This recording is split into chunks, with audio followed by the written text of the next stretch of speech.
And then you can also get mugs. Remember our mug? They make them. So it's super cool.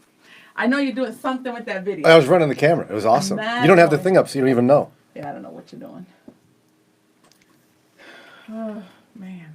So, thanks again to Scrat Road Promotional Marketing for making this swag happen. It's marketing. We're grateful that you did that, and we're grateful that you're here today. Say hello, and I'm also right now making sure the camera's right on Jannelle. See, I'm wearing my hair natural. Have you noticed this ponytail day every day? I'm going to give you a secret. Well, you all know because you guys do it too. White girls do it. What? Like, ponytail means like I'm being too lazy to actually do my hair. So I put it up in a ponytail. Tell them what you did. That's not like a natural hair secret. You do that probably, right? Tell them what you did when you walked in the office today. Oh, I walked in. So I usually walk in. Most of the times I do my makeup unless I'm like mad stressed and then I don't care. So I usually walk in without that. But that's okay, right? Because you go out in public with no makeup. I didn't do my hair. So I was like, usually you're in your office, right? And so I use the bathroom. There's only me and Kelly here, so it doesn't matter. So I came in like everything was set, but my hair wasn't done. I know a lot of y'all are like, okay, that's not a big deal. No, you don't understand. When your hair is like this and you don't do your hair, it looks jacked up. And so I walk in with my stuff. I was like, okay, cool. I'm going to brush it in the bathroom. And then Brian's there. And I was like, my hair's not done. Sorry. Like I care. Oh, my gosh. Wow. If most people knew, that's crazy. Walk into your job without doing your hair. Who does that? Wow. I don't do my makeup until I get here. No, I can hang like that. But your hair, though? Yeah, I get it. It's not good. It's true. Isn't that your accountant saying hello? What's up, Dawn? I love you, Dawn. You are amazing. I just met yesterday with Najik, and I met him at your networking kind of mingle. He's pretty cool. He brought his girlfriend, and we were Len and him connected. It was super cool. So thank you for that event. You're super awesome.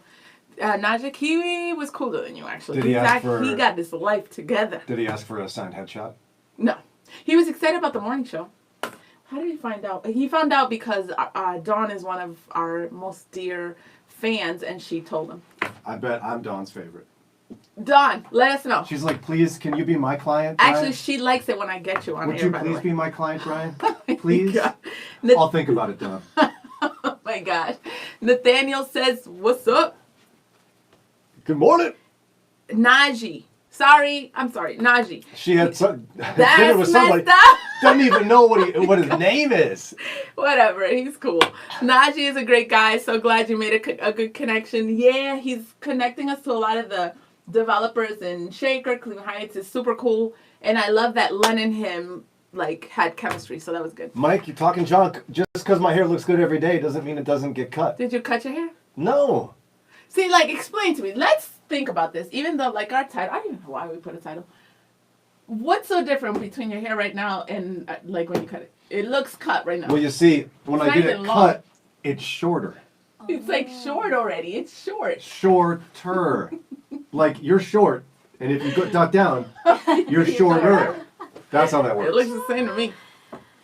Thank you. Dawn says, Brian, stop picking on Jannelle. That's right. I told you. You may be her accountant, but you're not the boss of me. Oh.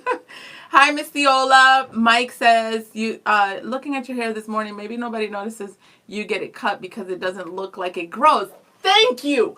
It looks just cut today. Oh my gosh. Do you see what I'm talking about? Oh my gosh. The same thing I feel. You should think about that. Sit down and be like, wow. Maybe Jannelle has a point. Is it possible your hair looks the same now as it did when you walked in this morning? Wow, Brian. Oh, I can't talk junk about a woman's hair, but you can talk junk about my hair. Thanks. Have you ever had something you're praying for that went we already said, I don't like that you wanted to say unanswered isn't the right way. Unanswered means... There's always an answer. Yeah, that you can mean it like that, but you can also mean it like I didn't get what I wanted, right? So. But that's still not unanswered. Yeah, you gotta know. Yes, I don't like that phrase, unanswered prayer. I don't like that. Okay, fine. So, has there ever been anything that you've been praying for that went unanswered, or where you got a no? Or no in particular? Yeah. There was a time when I was living in Chicago that I had an opportunity that was presented to me to go be the afternoon host and program director at a radio station in Missouri. While you were in Chicago? Yeah. What the heck? They didn't know you were in Missouri to begin with?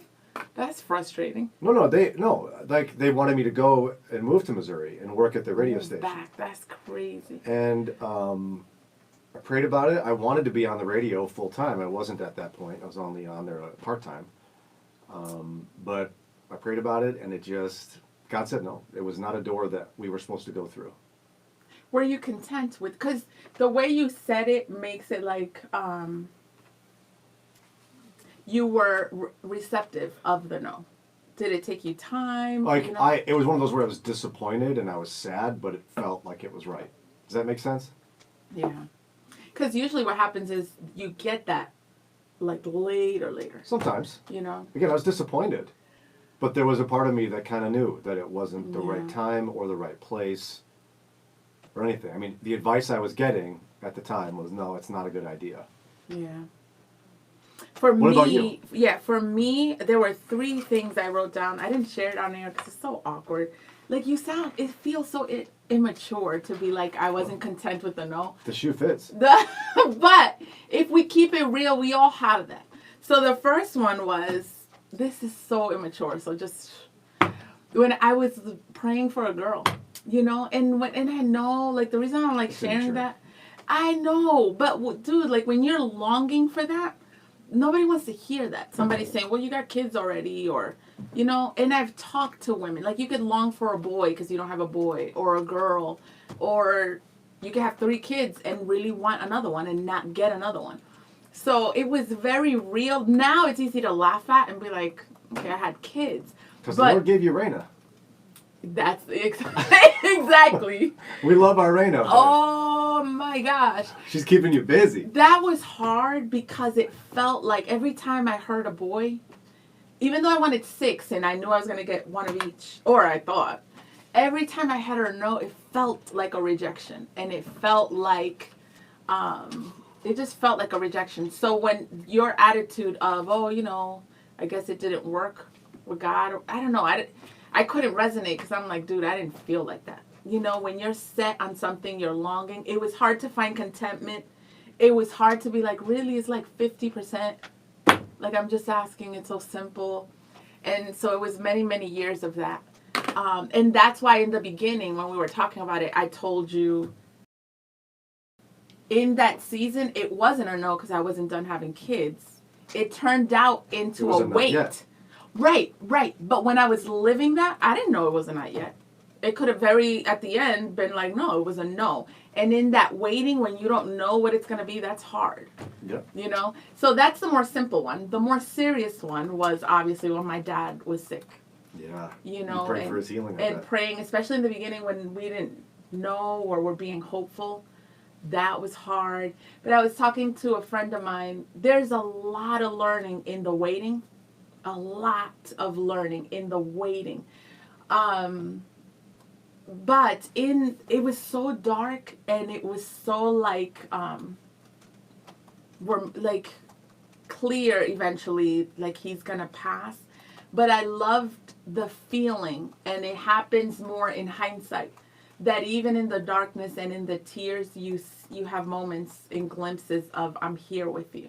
So you still feel wow, we're not gonna get what we wanted, but God finds ways of letting you know, but I'm here with you. Yeah. But I didn't want to minimize those feelings you have when you're waiting, because when you're in that, it's real. Or even the longing. Like, really, is it immature? Like, haven't you had longings that's like, I know the world looks at it like, really? Like, you're praying for a girl. There are people that can't have kids.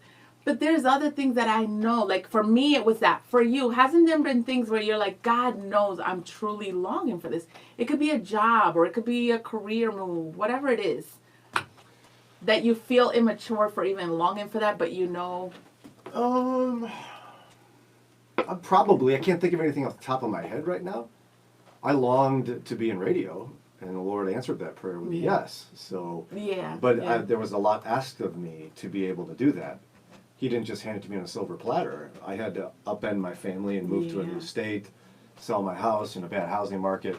So it's one of those where sometimes God, I think, says yes, but he goes, I don't think you know what you're asking for, but I'll give it to you. You know? Yeah. That was the other thing in that article that was tight in terms of knowing that you don't get an automatic yes because you have an all-knowing God that would know. In your limited knowledge, you want this, but I know that you can't. Like, to know that. Because if we didn't know that, then there would be the fear of, dang, if it's an automatic yes and I just get whatever I want to, should I ask? Like, we don't have to depend on our limited knowledge Right. to know. So that's, yeah. Angie says, I feel you on that, Jannelle. I wanted a girl, but have all boys. People would say, you're the queen in the house, but I still wanted my girl. Thank you. I had to accept that I just wasn't going to have one. Mom of 4, I even would dream of my baby girl. Girl, I feel you. And I tried and I did. Like, you make the best. It could be the girl thing or it could be your job. But finding joy in what he's giving you and making the best of it. Mm-hmm. But if we're going to keep it real, you still have that. And God can work through that. Rob says, curious, has Dr. Julie given her opinion on the couples book you and Len worked through? She actually has, and you're reading through it. I don't know if you want to give any thoughts. On the book Rob's talking about is 7 Principles to Make Marriage Work by Dr. John Gottman. I asked her about it, and she says it's not a Christian book. He is a very well-respected relationship expert. That's what she said. And then she says his principles are solid, and Yeah. she's like, yeah, that he has some good stuff. He doesn't ask you to worship anything Yeah. that you're not worshiping. He talks about research and evidence-based Yeah. ideas and techniques to improve your marriage. And she liked it. I think it's great. Sharon says, Brian, this morning you made a comment about God showing up at the right time. What was the first part of this statement? I was driving. Yeah. Say it with that twang church thing. Come on. So it's a phrase that I did not make up by any stretch. It's been around in the black church for who knows how long. And I heard it many times. It's God may not show up when you want him, but he's always right on time. Mm-hmm. Again, God may not show up when you want him, but he's always right on time. Yeah. Like you may ask for him to do something for you right now, but that may not be when he wants to do it. Yeah. He'll be right on time when he wants it to happen. So, you heard that before in church? Oh, yeah. God may not show up when And you then want you him. got the church answer, But he's always right on time. That's right. That's right. Angie, I think it's more you didn't like or don't like the answer you got. How have you processed, Brian, finding peace in what you have? So basically all your answers, because I don't even know how to go with this, because you're saying it sounds like, no, I haven't experienced getting a no and not being satisfied with the no. I was very frustrated that it was taking 7 years for me to get on the air full time. I thought it wouldn't take that long, and I was frustrated, and I was upset with But God. in that 7 years, you didn't know you would eventually end up on No, I there. gave up. I was trying to get into management because I didn't think I'd ever be on the air. What did you learn in the waiting period? Especially That when you God may didn't not show know. up when you want him, but he's always That's right it? on time. No, I mean, I learned that oftentimes the journey is intentional. Like, I wasn't ready to do what I wanted to do yet. And I needed that 7 years to learn what I needed to learn to be effective at what I'm doing. Yeah. So it's hard to talk about it from the position of longing when it's in the rearview mirror. Because I don't long anymore.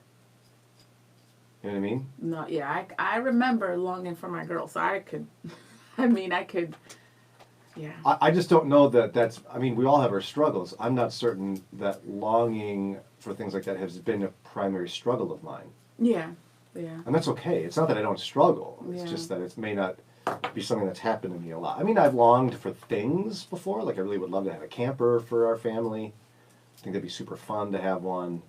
But I'm not asking God for it. You know what I mean? Like, I'm not begging the Lord for a camper. I just feel like, it's not. Let me give you another example, because we did long for it, and again, it's when you're longing, you don't know, the Lord's making me wait, and it's going to happen in 10 years.